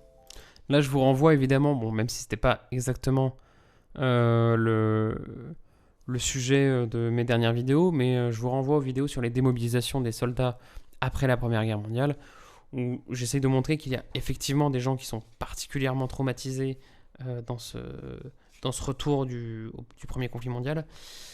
Et voilà. Et donc ça fera un petit peu un compliment à cette vidéo si ça vous intéresse. Poursuivons. Cette attitude est d'autant plus tragique que le développement de la guerre moderne et l'envergure incroyable de sa violence, à l'image du million d'obus tirés sur Verdun en une unique journée, entraîne un nombre très important de blessés psychologiques. Alors, encore une fois, j'ai réutilisé les images de la série documentaire Apocalypse, qui sont pour moi une véritable mine d'or. Je ne vous recommande que trop d'y aller, d'aller voir ces images, voir ces vidéos. Enfin, là, par exemple, dans le cas présent, cette image du soldat qui est complètement traumatisé à la simple vue d'un képi, d'un soldat, enfin d'un officier français, moi, ça me glace complètement le sang. Et tout à fait, Julien, je rebondis sur ton message. Il y a un excellent film qui s'appelle Les Fragments d'Antonin, qui est très très cool, qui s'intéresse exclusivement à un soldat français atteint d'un ESPT à la fin de la Première Guerre mondiale. Je crois que c'est à la fin, ou en 1917, je sais plus. Il est retrouvé à la fin, je crois que c'est ça. Et du coup, il y a une espèce d'enquête où on essaye de comprendre au fur et à mesure du film pourquoi il a cet ESPT. Et voilà, et ça montre très bien ce qu'ont pu vivre les soldats français, enfin les soldats d'ailleurs de tout pays, les soldats de la Première Guerre mondiale, et pourquoi ils en sont sortis aussi traumatisés. Avec l'article 13 de l'UE, tu auras encore le droit d'utiliser ce genre d'image de documentaire. Mais oui, aucun problème. Faut pas s'en faire l'article 13. Moi je m'en fais pas. On verra ce que ça donne. Déjà que c'était n'importe quoi avant, alors on s'en fout. Enfin, on verra bien. Sinon, j'irai mettre mes vidéos sur Dailymotion. Ça fera moins de vues, mais tant pis. Alors, c'est un acteur dans la séquence ou c'est une victime? Non, c'est un vrai soldat, malheureusement. C'est une vraie victime, ouais. C'est des images d'archives qui sont... je crois que c'est des images d'archives de l'ECPAD. Donc, le CPAD, c'est le Centre militaire français pour le patrimoine et les archives, en gros. Et donc, ils ont des bandes et des bandes comme ça de vieux films, de vieilles photos également, de vieilles prises de son. Et un des travaux donc d'Apocalypse, c'est de les recoloriser, tout simplement. Donc c'est pas retourné, c'est vraiment un truc de l'époque. C'était tourné à l'hôpital psychiatrique de Charenton. Ah, je ne savais pas. Merci pour ces infos. 25 Maurice. Ok. Merci Julien, je ne savais pas. Poursuivons. Au Royaume-Uni, on estime que 10% des soldats, soit près de 500 000 hommes, sont atteints par le shell shock, que l'on traduit en France par obusite, et qui regroupe les affections mentales dues à l'explosion des obus. Ces nombreux blessés sont l'occasion de développer de nouveaux traitements. Des classiques, avec repos et diète, on parlait des coercitifs avec isolation et électrothérapie à usage répressif, des cathartiques avec hypnose, et des psychothérapies encore largement rudimentaires. Voilà, et encore les psychothérapies, donc c'est ce qui pouvait arriver de moins pire, enfin de mieux même, à un soldat quand il était dans ce cas-là. On parlait tout à l'heure des traitements, bon je vais en parler tout de suite. Bon, je suis pas du tout spécialiste en plus des traitements, donc je vais pas pouvoir vous dire beaucoup de choses. Mais c'est à la fin du 19e siècle que pour la première fois, des médecins essayent de recourir à des traitements thérapeutiques visant uniquement l'état mental des patients. Parce que je peux vous dire qu'en travaillant sur cette vidéo, j'ai vu des trucs bien dégueulasses. Dans le cas des femmes notamment et des hystéries, on utilisait ce qu'on appelle... Alors j'essaye de vous retrouver le nom. On utilisait ce qu'on appelle la compression des ovaires. Évidemment fait manuellement, comme vous pouvez l'imaginer. À l'aide d'une espèce de ceinture compressive, qui était une espèce de ceinture avec des poids et des chaînes que les femmes se mettraient donc autour du bassin, qui étaient censées compresser leurs ovaires. Et donc, évidemment, c'est bien prouvé, mettre fin à leur hystérie et potentiellement à leur trouble, à leur état de stress post-traumatique. Évidemment, je ne vais pas vous faire un dessin, mais c'était clairement pas le cas. Et ça n'a pas trop marché, et ça a mis malheureusement beaucoup de temps à changer ce genre de pratique. Et donc là, quand je parle à la fin de la Première Guerre mondiale des traitements, quand je parle de psychiatrie, il faut bien imaginer que c'est les gens qui sont extrêmement chanceux qui ont ce genre de traitement, parce que la plupart des gens ont effectivement des traitements soit cathartiques, soit des traitements par électrochoc, comme le développe d'ailleurs. C'est Julien, je crois, qui en parlait. Il y a une question, pardon, j'avais pas vu. C'est quoi la nuance entre électrochoc à usage répressif et ceux utilisés actuellement qui ont un vrai intérêt, notamment sur la dépression? Ouais, c'est exactement ce que dit Julien, c'est la durée, l'intensité et le ciblage de la zone. L'électrochoc à usage répressif, à l'époque, c'était plus... Enfin, c'est ce qu'indique clairement, non, c'est à usage répressif. Donc c'était le soldat, bon, c'est un petit... du coup, c'est un petit, comment on dit, simulateur. Et on va le remettre dans le droit chemin. Hein. On va lui mettre quelques volts dans le cerveau. Il va bien voir que continuer à simuler comme ça, c'est clairement pas la bonne idée. Voilà, donc c'était plutôt ça l'idée sur les électrochocs à usage répressif.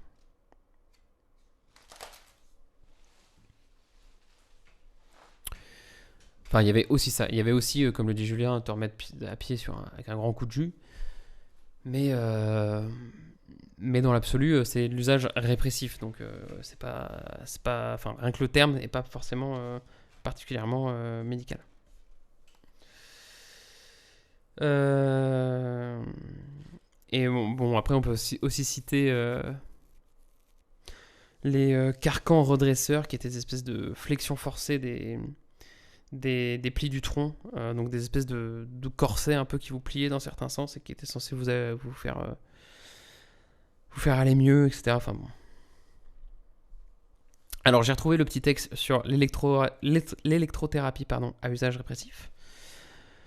Donc ça dit application d'un courant électrique sur la région du corps concernée par le symptôme, et là en gras, tout en intimant au patient l'ordre de guérir. Voilà, c'est ça là. L'élément important qu'on avait oublié, c'est qu'il fallait gueuler sur le patient en même temps avec l'électrochoc pour dire « Oui, mais tu vas guérir, bordel !» Voilà. Donc voilà, et il y a des images très impressionnantes de salles entières avec des espèces d'ordinateurs, enfin pas d'ordinateurs, mais de je sais pas comment on dit, de condensateurs électriques, de résistance. Pour du coup envoyer du jus sur le patient, parce que bon, à l'époque l'électricité était ce qu'elle était.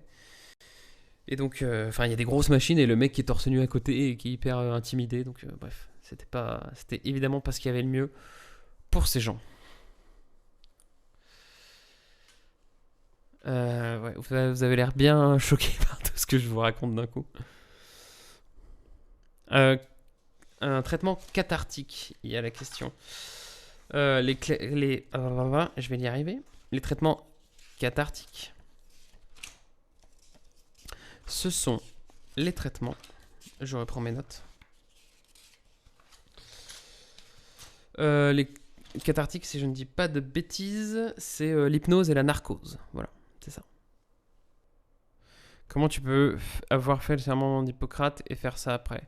Parce que je pense que les médecins... Bon, déjà, c'était nouveau, donc les gens pensaient peut-être que c'était un moindre mal pour faire avancer, je sais pas, la médecine. Et puis, fallait tester des trucs, à mon avis, ils pensaient surtout à ça. Ils disaient, bon, on va tester, on verra bien, et de toute façon, c'est pas moi le patient, donc voilà. Bref, continuons.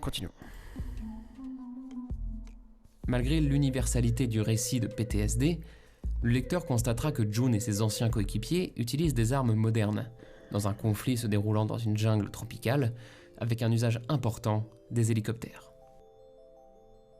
Difficile de ne pas voir ici de référence à la guerre du Vietnam, qui s'est déroulée de 1955 à 1975, et qui fut, si l'on prend en compte l'ensemble de l'histoire des ESPT, un conflit extrêmement important pour ce syndrome.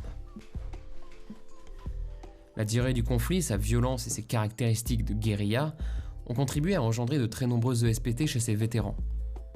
L'impopularité de la guerre a également constitué un facteur de stress supplémentaire pour ces soldats. Salut Julio, qui a accentué leurs troubles et leur difficile guérison. Alors, bon, j'imagine que sur le Vietnam, j'ai pas beaucoup besoin d'en rajouter parce que c'est clairement le sujet qui est le plus abordé dans le cas des ESPT. Tous les films quasiment sur le sujet sont relatifs à cette guerre. Donc voilà, je pense que on va poursuivre.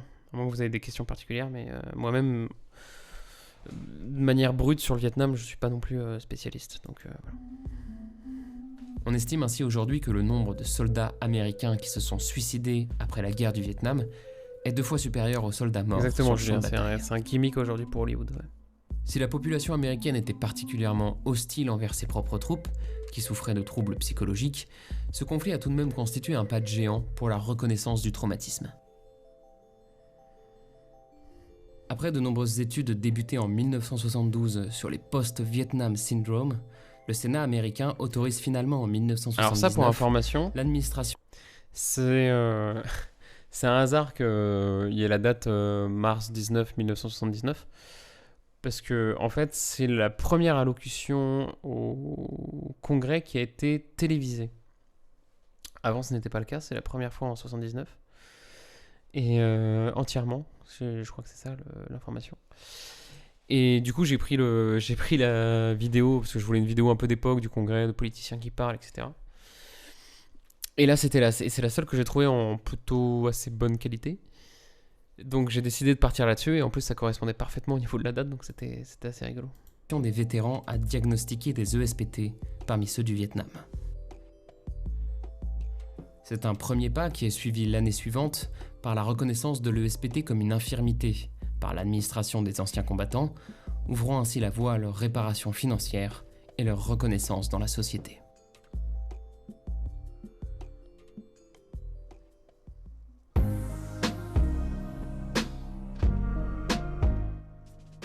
Finalement, l'histoire et la reconnaissance de l'état de stress post-traumatique sont intimement liés aux différents contextes. En fonction des années, les enjeux financiers dans le cas des trains ou les enjeux patriotiques dans le cas des conflits pareil, c'est pas ont un acteur. retardé la reconnaissance officielle des névroses traumatiques. Alors c'est ce que je vous expliquais tout à l'heure.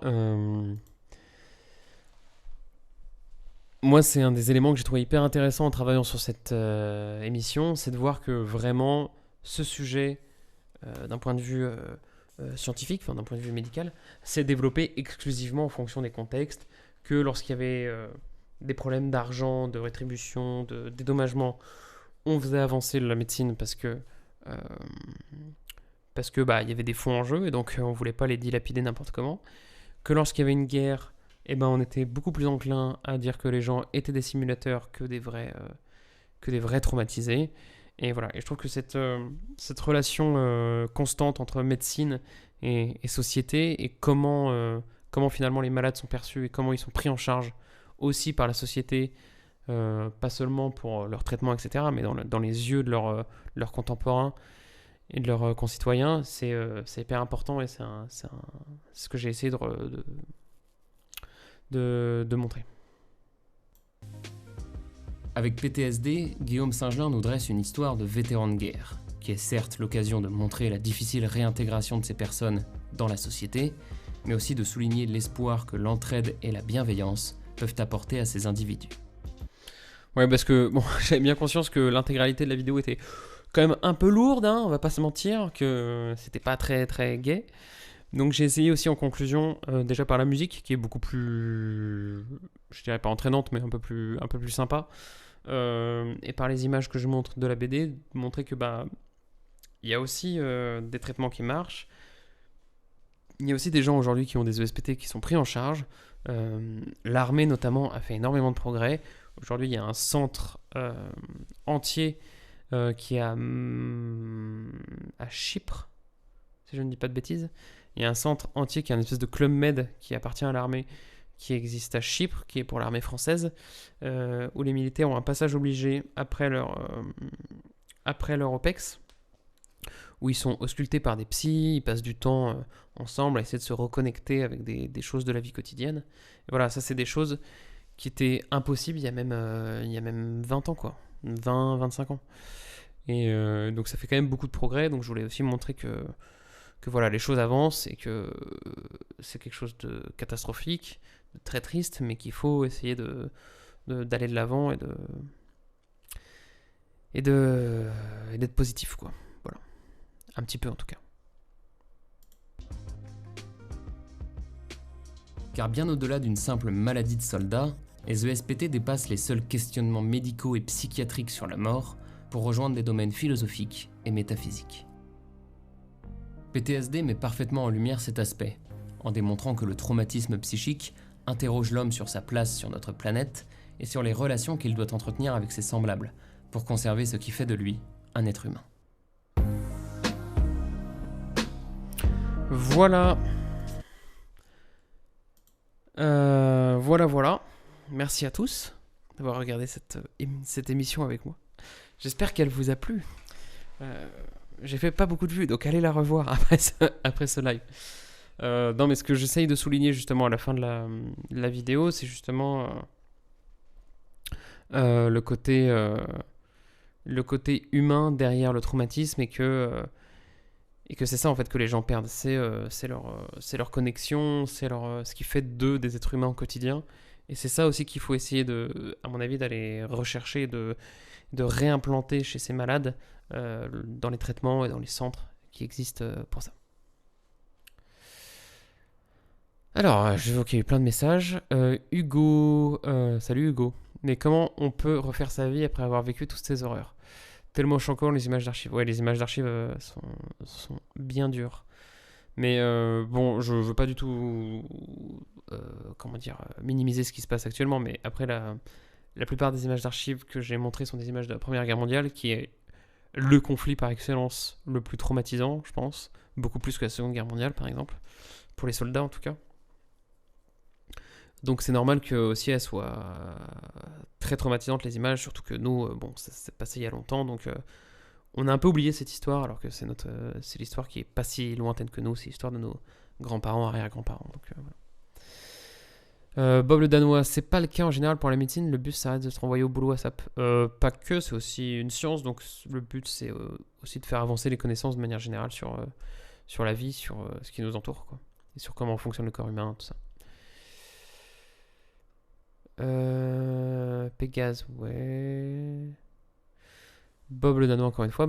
Étonnamment. Ah merde, j'ai perdu ton message. Étonnamment, j'ai trouvé cette vidéo moins dure à visionner que les autres malgré le sujet. Ah ouais ?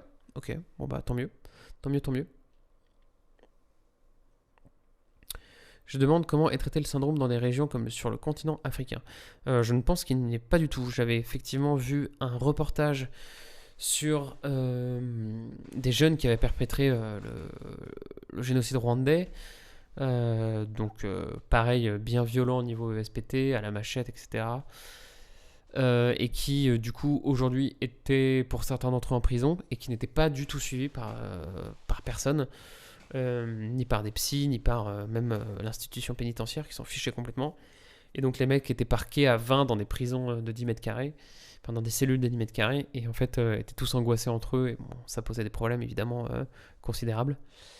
Donc voilà, et Wendigo. Donc je pense que dans les pays en voie de développement, comme on dit, je pense que il y a encore beaucoup de choses à faire pour traiter ces syndromes. Bob le Danois, tout à fait, j'ai vu ça également, il commence à utiliser la VR pour aider au retour à la vie civile, tout à fait. Et même de manière progressive, ils essayent, j'ai vu, de faire revivre parfois l'événement à des malades pour qu'ils se rendent compte que finalement ils auraient, enfin dans certains cas, hein, pas dans tous les cas, mais dans certains cas ils auraient rien pu faire, qu'ils n'ont pas à s'en vouloir et que voilà, en gros la vie doit continuer et que c'est comme ça que ça devait se passer, quoi, finalement. Il y avait un peu quelque chose du destin. Voilà. Et oui, la VR est de plus en plus utilisée, effectivement. Hugo, les images sont très choquantes, ouais, tout à fait. On peut en guérir complètement ou on garde un terrain après ? Je crois pas qu'on puisse en guérir complètement. Je crois qu'on est suivi plus ou moins toute sa vie. J'ai de nouveau la petite larme à cause ou grâce à la fin. Ah, merci Pégase, je sais pas comment je dois le prendre, mais si j'arrive à transmettre un peu des émotions par mes vidéos, même si ce sont des émotions de tristesse, ça veut dire que quelque part j'ai un peu réussi mon boulot. Donc ça me fait extrêmement plaisir. Merci beaucoup. Hugo, en Afrique, depuis des années, peut-être même des siècles, les soldats africains étaient envoyés parler à des chamans pour exorciser leur mal. leurs mots. Ouais, tout à fait. Il y a aussi cet aspect-là, effectivement, que j'ai pas développé. Les vues sont pas limitées à une par IP. On a un peu changé le sujet. Non, je ne crois pas. Je crois que tu es limité par jour ou par semaine, quelque chose comme ça. Mais si tu regardes 10 fois la vidéo, normalement, dans une année, t'auras 10 vues, quoi.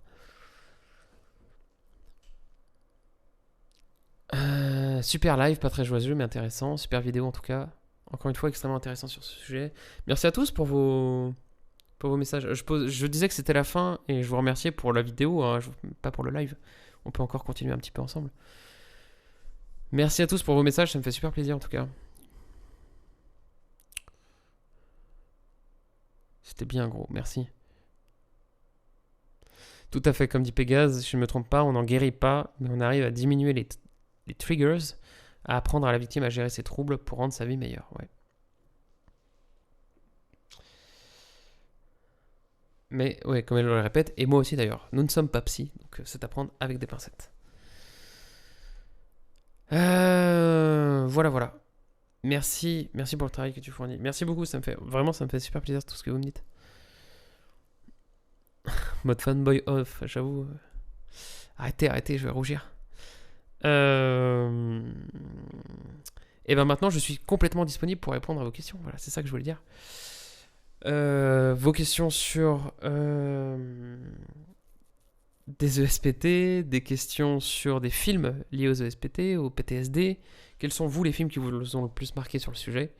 Voilà. On peut encore en parler, c'est une grosse demi-heure, hein, n'hésitez pas. Et puis si vous avez des questions plus générales sur Analepse, tout ça, je peux aussi y répondre, évidemment. Bob le Danois, d'ailleurs, puisqu'on est au fanboyisme, tu fais des conventions? Non, je ne fais pas de convention. Enfin, je n'ai jamais été invité à une convention. Si on m'invite, j'y réfléchirai. Je sais pas si je dirais oui tout de suite, mais j'y réfléchirai, en tout cas, c'est sûr. Parce que ça, c'est un peu flatteur aussi, d'un côté. Mais non, je n'en ai encore jamais fait. Mais comme dit Julien, quelques numéros juste après, je bois des verres parfois sur Paris. Il faut voir sur Twitter à quels événements je me rends, et puis on peut se voir et on peut discuter entre abonnés, c'était cool. Quand j'ai rencontré Julien il n'y a pas si longtemps, c'était très sympa. Bob le Danois, une collab avec des psys comme le Psylab prévu. Prévu non, mais le Psylab a retweeté d'ailleurs ma vidéo, ça m'a fait très plaisir parce que je sais que ce sont des pros de ce sujet. Donc ça m'a fait super plaisir. Merci à eux.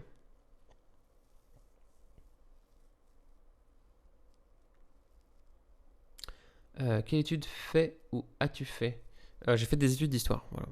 Licence et master d'histoire. Master d'histoire contemporaine de l'Europe orientale, spécialisé sur l'ex-Yougoslavie et plus particulièrement les violences de guerre en Bosnie-Herzégovine.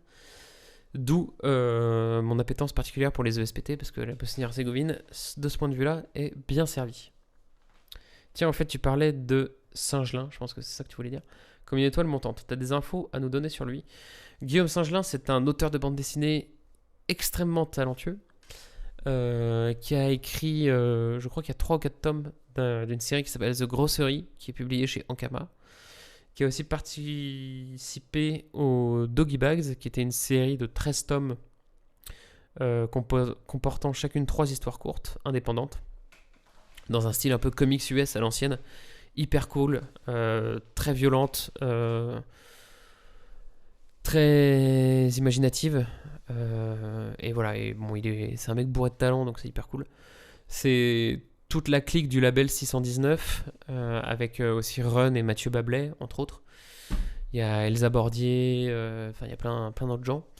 Donc n'hésitez pas, label 619, en bande dessinée, c'est de la super cam.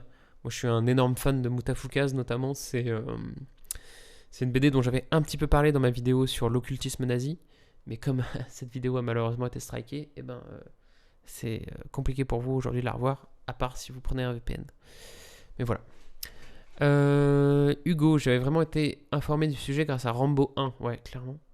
Mais clairement, l'échelle de Jacob est un chef-d'œuvre pour parler des ESPT, je le conseille fortement. Tout à fait. Ces deux films sont des excellents films que je vous conseille d'aller voir. Marqué en termes de violence, c'est Apocalypse Now, c'est vrai ouais, Apocalypse Now, c'est pas mal, effectivement. Et tout à fait, Métalleux Curieux, tu avais cité des morceaux en commentaire de ma vidéo. Si tu veux les remettre ici, n'hésite pas, je les citerai à l'oral, comme ça ils seront enregistrés dans le live. Ce Métalleux Curieux, donc une excellente, pardon, j'allais dire une énorme chaîne, mais elle est surtout excellente avant d'être énorme, sur des analyses historiques à travers des morceaux de métal. Donc si vous intéresse, allez vous abonner à Métalleux Curieux. Et voilà. Et tu m'avais mis, je crois, 3 liens de sons, enfin de musique intéressante sur le sujet. Donc je suis preneur. Apocalypse Now, c'est le pinacle des films sur le Vietnam. Ouais, j'avoue. Moi, j'adore aussi Voyage au bout de l'enfer. Je trouve qu'il est beaucoup moins réputé. Les gens en parlent beaucoup moins. Mais c'est, pour moi, ça m'a scotché, quoi. Je l'ai vu quand j'étais ado, j'étais pas bien. Ah tiens, tu as pensé quoi de This War of Mine? Ils ont sorti un scénario où tu joues un père de famille avec un ESPT. Bob le Danois, j'avais parlé de This War of Mine dans ma vidéo sur Frostpunk, puisque c'est le même studio qui l'a fait, c'est un studio polonais, j'ai oublié le nom. Et This War of Mine, c'est un jeu que j'adore, que j'ai vraiment poncé à fond, et qui d'ailleurs, je crois historiquement, se passe plutôt à Sarajevo pendant le siège. Donc c'est en plus un truc qui me parlait complètement au vu de mes histoires, donc fin de mon histoire, fin de mes études historiques, voilà, je vais y arriver. Donc ouais, This War of Mine, excellent jeu. Par contre, j'ai pas fait le scénario dont tu me parles, je pense que c'est un DLC payant supplémentaire. Mais c'est très cool. Pégase, je t'ai découvert par le retweet. Ah bah c'est cool. Depuis j'ai rattrapé mon retard. Super chaîne, contente de la découverte. Merci beaucoup, ça fait plaisir. Super. Même pas. Métal Curieux est pris au dépourvu là. The Hunter, ouais, oui, c'est le nom de Voyage au bout de l'enfer, ouais, je crois que c'est ça. Julio, je te suis depuis peu et je n'ai pas eu le temps de voir tout ce que tu fais, mais je me demandais si tu pouvais faire des vidéos sur des faits historiques d'autres siècles ou si ça avait été déjà fait. Bah, je m'intéresse un peu à tous les siècles, hein. Je fais pas exclusivement le 20e siècle ou 21e siècle. J'ai fait des vidéos sur la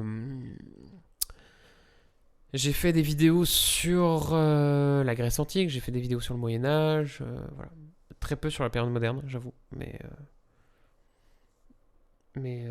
voilà, j'essaye de taper un peu dans toutes les périodes. Salut S. 11-bit Studio. Merci le George, c'est ça le studio, ouais. Alors, Métal Curieux, je vais lire tes conseils en musique. Alors, effectivement, tu as Sabaton, je crois qu'on dit Sabaton, je sais pas, qui a fait un morceau qui s'appelle To Hell and Back, en hommage à Audie Murphy, un soldat américain atteint de SPT. Voilà. Donc, si déjà vous êtes amateur de métal, vous pouvez aller écouter ce morceau, To Hell and Back de Sabaton. Célio salut à toi, qui nous dit que le créateur de This War of Mine a vécu le siège de Sarajevo, il me semble. Ah ouais, ok. Oui, ce serait pas étonnant que de la diaspora bosniaque soit partie en Pologne et a travaillé dans le jeu vidéo. Oui, tout à fait. Ok. Bah, si je dis pas de conneries, c'est toujours ce que j'ai entendu, mais si je dis pas de conneries, le siège de Sarajevo, c'est le siège le plus long de l'histoire contemporaine. Contemporaine exclusivement, mais contemporaine. Voilà. C'est 5 ans de siège quasiment non-stop, donc c'est assez vénère. Il y a Julien qui dit il y a Street Trash aussi avec le chef des Clodos qui a un couteau taillé dans un fémur de Viet Cong. Ok, ça je connaissais pas, ça a l'air bien vénère.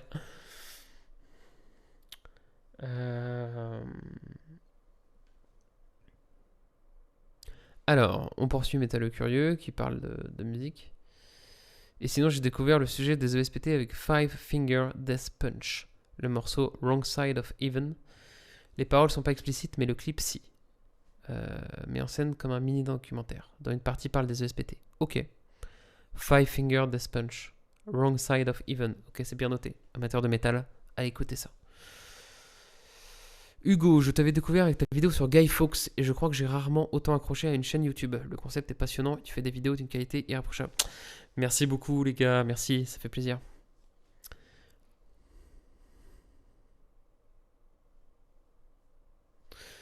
Bob le Danois. Ah oui, on dirait une vidéo de propagande américaine, mais quand tu creuses, c'est juste un hommage aux victimes. Soldats compris. That's it. Ok. Eh ben, j'irai voir Five Finger Death Punch. Je sais pas, moi je suis pas trop fan de métal, c'est pas trop mon truc niveau musique. Mais enfin, ça par quelques trucs, mais bref. Mais j'irai voir, ouais, ça a l'air intéressant. Merci. Mad Marks, bonsoir. Je prends le live en cours de route et ça parle du métal et de PTSD. Du coup, je ne peux pas m'empêcher de mentionner l'album One Hour by Concrete Lake, The Pain of Salvation. Salvation à l'italienne. Ok, eh ben merci. Le message est passé. One Hour by Concrete Lake. Ok. Il aime pas le métal, pendez-le. Non, mais je suis pas. J'aime plutôt les musiques. Comment on pourrait qualifier tout ça qui se joue très fort. Voilà. J'écoute du hardcore, etc. Mais. Donc, du coup, le métal, c'est un cousin, quoi. Ça me dérange pas de l'écouter, mais c'est pas ce que j'écoute au quotidien. Mais c'est plutôt dans mon style de musique. Voilà. Si ça peut vous rassurer. Mad Max, un concept album entièrement sur le sujet. Ok, cool. Bah, ça a l'air sympa. Il aime pas le métal, donnez-lui une médaille. Vous êtes partagés sur cette chaîne YouTube, ça a l'air incroyable. Connais-tu la chaîne YouTube Question d'Histoire? Si oui, que penses-tu de son travail? Oui, je connais. Bah, il a pas. Si je dis pas de conneries, il y a que 2 vidéos qui sont sorties pour l'instant. Mais les 2 que j'ai vues, c'était cool. Après, bah, comme toute chaîne qui débute, ça se rôde un peu et ça va progresser, tu vois. Mais ça avait l'air cool en tout cas. Enfin, c'était cool les premières vidéos qu'elle a fait. Il y a un bon terreau, quoi. Tiens, je connaissais pas Mad Marks, j'irai écouter ça. Okay. D'accord. Goulagoto, j'irai, putain, vous êtes fous. Hugo, je vais me coucher moi. Oui, merci encore tôt. Bonne soirée à tous et bonne fin de live. Merci à toi Hugo, merci d'être passé, merci pour tes mots sympas. De toute façon, si on a un peu fait le tour de vos questions, on va pas terminer très très tard. Hein. Eh ben, Minus, je vais te décevoir, je n'ai pas regardé Doctor Who, j'ai arrêté à la saison 9. La saison 9 qui était pour moi le retour en puissance de Doctor Who, le meilleur épisode, enfin la meilleure saison qui avait été faite depuis très longtemps. Et j'ai complètement lâché après parce que comme on avait arrêté Universe, j'ai un peu perdu foi en le truc, tu vois. Et du coup, j'ai pas regardé après. J'ai un peu commencé la saison 10, c'était la dernière de Capaldi, si je dis pas de bêtises. J'ai un peu commencé et j'ai pas du tout regardé après. Mais ça reste dans un coin de ma tête, je regarderai. Voilà. Je regarderai. Garde la foi, ouais, je sais. C'est sympa, merci. Bon, revenons sur les PTSD, VSPT. Est-ce que vous avez des questions? Est-ce que vous voulez que je réponde à des questions plus techniques? Peut-être que vous avez des questions sur le montage, sur l'écriture, sur la prise de son, sur les musiques. Ou pareil, si vous voulez continuer à parler de films qui vous ont marqué sur le sujet, de romans peut-être aussi, de BD, je ne sais pas. N'hésitez pas en tout cas.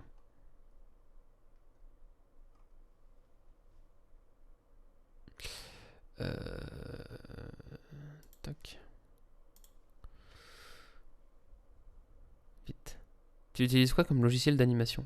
After. Ouais, j'utilise tout à fait, j'utilise After Effects. Je monte sous Premiere Pro depuis un peu plus d'1 an. Avant j'étais sous Logic Pro parce que j'étais sous Mac. Et je suis passé à Premiere Pro en revenant dans le giron Windows. Et j'en ai profité pour commencer à travailler aussi sur After Effects. Mais techniquement, quasiment l'intégralité de mes animations, je pourrais les faire sur Premiere Pro. Parce que c'est surtout de la transition que je fais, etc. Il y a juste quand je fais des animations avec des particules, ce genre de choses, que je passe par After. Mais voilà. Mais sinon, c'est jouable. Enfin, Premiere Pro, déjà, ça suffit largement à faire beaucoup de choses.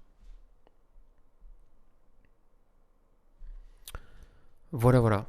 En roman, hommage à la Catalogne. Je ne sais pas de quoi ça parle, mais d'accord. Oui, mais After, ça facilite quand même pas mal les choses, non? Ouais, bah une fois que tu sais bien le prendre en main, C'est assez intuitif, je trouve, un peu plus que Premiere Pro d'ailleurs. C'est assez intuitif et surtout le grand intérêt, maintenant je fais tout sur Suite Adobe. J'enregistre le son avec Adobe Audition, je monte sur Premiere Pro et je fais des effets sur After Effects. Et l'intérêt, c'est qu'une fois que tu es dans Premiere Pro, si tu as loupé un truc dans ton son, enfin si tu as mal monté un truc audio, si tu as loupé une animation, tu peux rebasculer directement dans After Effects ou dans Audition pour remodifier le fichier d'origine et ça va changer directement le résultat final dans Premiere Pro. T'es pas obligé de faire un rendu de l'animation et de l'importer en vidéo, etc. Parce que c'est ce que je faisais avant quand j'étais sous Logic, comme c'est pas interconnecté Logic et After Effects. Donc tout ce que je faisais sur After Effects, je l'exportais en rendu vidéo et je l'importais dans Logic après, etc. C'est pour ça que, en plus, du coup, les vidéos étaient beaucoup, beaucoup plus lourdes. Et c'est pour ça que mes vidéos sur Assassin's Creed, qui est la dernière que j'ai faite comme ça, sur la première vidéo sur Assassin's Creed que j'ai fait, mon grand succès aux 150 000 vues, et ben cette vidéo, elle faisait genre 45 gigas, un truc comme ça, parce qu'il y avait des tonnes et des tonnes d'infos dessus. C'était ridicule.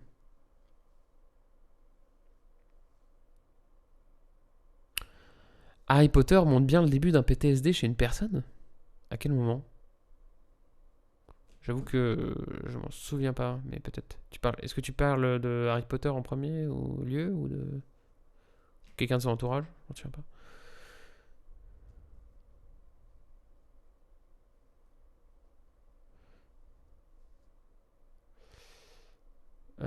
Ok.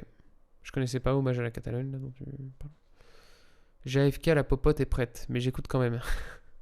Ok, bah bon appétit, Métal Curieux. C'est le roman d'Orwell sur la Révolution espagnole de 1936? Non. Alors je savais qu'Orwell avait combattu dans les brigades internationales, mais je savais pas du tout qu'il avait fait un roman. Ah putain, tu me hype de ouf là, j'ai trop envie de le lire. Orwell, c'est un de mes auteurs favoris, donc... Ah, je savais pas du tout. Ok, bah je lirai ça. Ça a l'air trop bien. As-tu des projets outre YouTube? Non, pas spécialement. Pas spécialement outre YouTube. J'ai écrit des trucs de mon côté. J'ai écrit un scénario pour le jeu de rôle Aventure en Terre du Milieu. Mais c'est pour moi et mes potes, quoi. Mais j'ai pas de vrai projet un peu public, quoi. Des projets sur YouTube, oui, j'ai plein de vidéos que je prévois de faire avec plein de gens. Voilà. Enfin, j'aimerais bien en faire avec plein de gens. C'est compliqué. Mais ça prend du temps. Pour l'instant, j'essaye de tenir une vidéo tous les 15 jours en comptant les lives, enfin les republications de live. Mais ça prend du temps, beaucoup de temps. Voilà. Question 2. Au niveau de la parole, est-ce que tu parles dans tes vidéos comme durant une conversation ou tu as des techniques? Ah non, non, je parle pas du tout comme dans la vraie vie. Les lives sont un peu plus naturels. Je parle un petit peu plus comme ça dans la vraie vie. Mais non, non, dans mes vidéos, mon texte il est coupé. En fait, il y a un retour à la ligne à chaque virgule pour que je puisse savoir quand est-ce que je fais la respiration. Je mets des mots en italique ou en gras pour savoir quand est-ce que je dois accentuer. Je répète avant, etc. Donc non, c'est pas du tout naturel. Je parle pas du tout dans mes vidéos comme je parle dans la vraie vie. Donc vous seriez fort déçu si c'est ça que vous appréciez dans mes vidéos. Vous seriez fort déçu d'avoir une conversation avec moi. Le PTSD de Voldemort. Ah ok. Eh ben oui, c'est pas faux. L'elfe de maison, non. Si, il est génial. Il a même écrit avant la ferme des animaux. Lis-le et fais une vidéo sur la révolution espagnole et tu seras mon héros. Je te donnerai au moins 2 euros sur Tipeee. Ok, eh ben c'est noté. En vrai, j'y réfléchis. C'est intéressant. Parce qu'en plus, la révolution espagnole, c'est un truc qui me botte bien. C'est un sujet intéressant. Donc je lirai ça, ouais, carrément. À partir du 5, il est très en colère, il a des flashbacks de la mort de Cédric. L'acteur a d'ailleurs dit qu'il était allé voir des personnes qui ont atteint pour se préparer. Mais il n'est pas dit clairement. Ok, je savais pas. Effectivement, oui, présenté comme ça peut être... Donc du coup, ESPT du retour de Voldemort à la fin de l'épisode 4, c'est ça? Dans la coupe de feu quand il tue Cédric Diggory, tout ça. Quand même, dans la pièce de théâtre, il fait toujours des cauchemars. Ok. Plus simple pour Orwell. Ok, Wendigo, je vois où ton cœur bat. Je sais que tu veux ça. Eh bien, très bien. J'y réfléchirai du coup.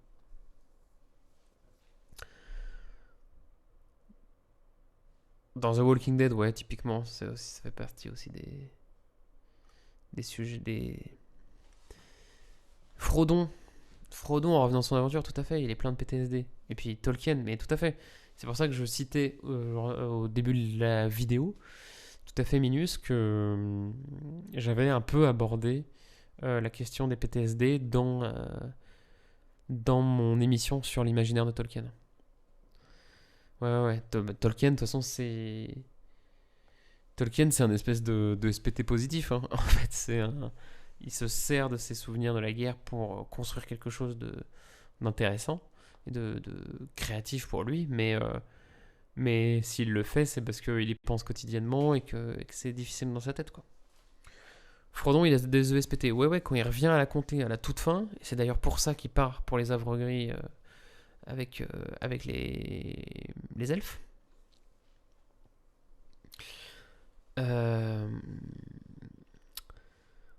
C'est qu'il a des ESPT et tu le ressens quand il repense à l'attaque de l'araignée, l'attaque sur le Mont Venteux, etc. Où tu vois qu'il est...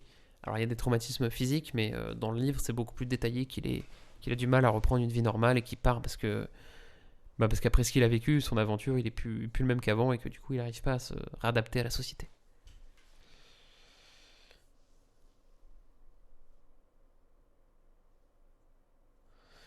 Julien, j'ai vu une vidéo sur YouTube où le vidéaste explique pourquoi les nains du Hobbit sont des soldats français de la guerre 14. Ça, c'est génial, je veux voir cette vidéo. Tu peux la mettre dans le live, ça me ferait plaisir.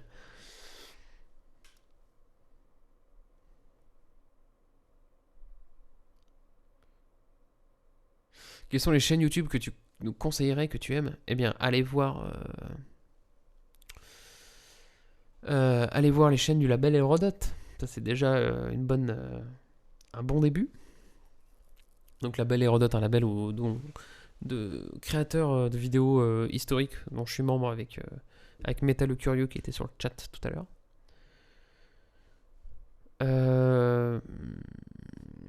Sinon, en chaîne YouTube, il y en a des milliers. Hein, je vais pas vous... Si vous aimez les comics, il y a Strip Panel Naked, qui est une toute petite chaîne qui est pas très connue, qui est au top. Vraiment, je vous la conseille. Art contemporain, si vous vous intéressez à l'art contemporain. Axolot, c'est une autre histoire. Cyrus North. La chaîne de Cédric Villain, Horror Humanum Est, qui a participé avec moi, qui a collaboré à l'une de mes dernières vidéos. Dave Sheik, Flim, qui fait des vidéos sur le cinéma hyper cool. Simon Puech. Voilà, il y en a pas mal. Icosaèdre, qui fait des vidéos sur le jeu de rôle, que je vous conseille. Chronomusique, évidemment. La prof. Le Bizarreum. Fossoyeur de film. Linguisticae. Lyuga, qui est hyper bien. Métal le Curieux, donc. Nerdwriter, c'est une de mes grosses références. Je trouve que dans le traitement des sujets et dans la forme, il est hyper bon. Donc ça, je vous conseille vraiment d'aller voir Nerdwriter. Occulture, voilà, Pilote, Révision nos classiques, enfin bon, il y en a plein. Strip Panel Naked, donc je vous disais, Sur le champ, qui est très bon. Talks with a Spy, hyper cool. Voilà, en gros. Vidéo sur Tolkien, génial au demeurant, qui remet ses écrits sur un œil nouveau. Je sais pas si tu parles de ma vidéo à moi, mais ça me fait super plaisir, Nico. Merci beaucoup. Alt 236, évidemment, mais Alt, j'imagine que vous êtes déjà tous abonnés. Il a fait tellement un buzz ces dernières années, donc forcément, tout le monde connaît. Monsieur Chapi Chapeau, bienvenue à toi. Le live, c'était sur les PTSD. J'ai commenté pendant 1h30 à peu près ma dernière vidéo sur les états de stress post-traumatique. Et là, c'est la fin du live, on discute un petit peu, mais de toute façon, je vais bientôt couper. La développeuse du dimanche, c'est génial aussi comme expérience. Je connais pas du tout. Ok, j'irai voir. Novacorp fait des vidéos dans le même genre que toi, en fait. Je ne connais que vous deux dans le genre. Ok, bah j'irai voir, je connais pas non plus. Sur le champ, tellement bon. Ouais, sur le champ, j'aimerais bien faire une vidéo avec lui. Je trouve qu'il est vraiment très bon. Et ça a l'air d'être un mec très sympa, ce jeune Quentin. Donc, voilà. C'était sur le traumatisme de guerre, tout à fait, monsieur Chapi Chapeau. Tu peux retrouver la vidéo sur ma chaîne directement si tu vas voir Analepse. Il y a une vidéo qui est en tête d'ailleurs du truc, de la chaîne, qui s'appelle Histoire des ESPT. Et voilà. Après coup, tu pourras regarder ce live pour comprendre les commentaires que j'ai rajoutés en plus.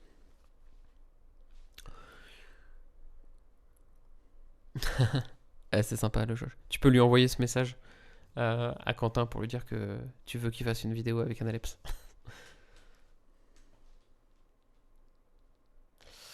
Bon, messieurs, dames, merci à tous d'avoir suivi ce live. Je pense qu'on va s'arrêter là. Je vous remercie chaleureusement. On a été plus nombreux que d'habitude. Je pense que c'est l'effet YouTube, évidemment. Même si le faire en semaine, c'est pas, j'ai l'impression, évident pour tout le monde.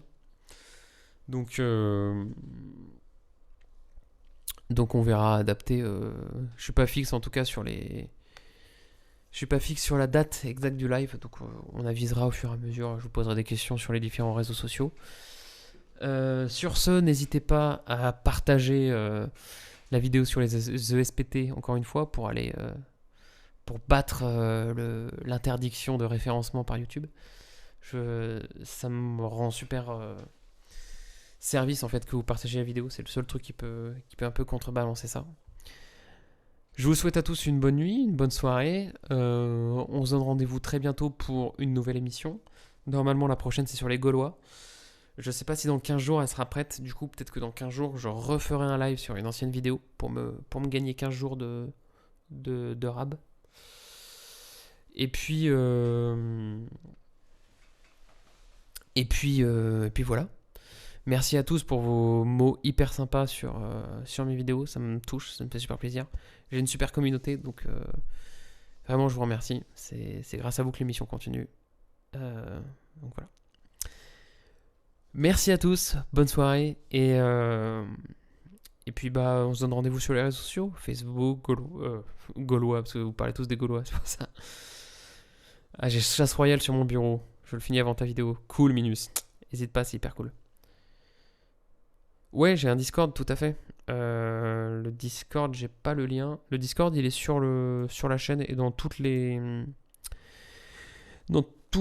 descriptions des vidéos.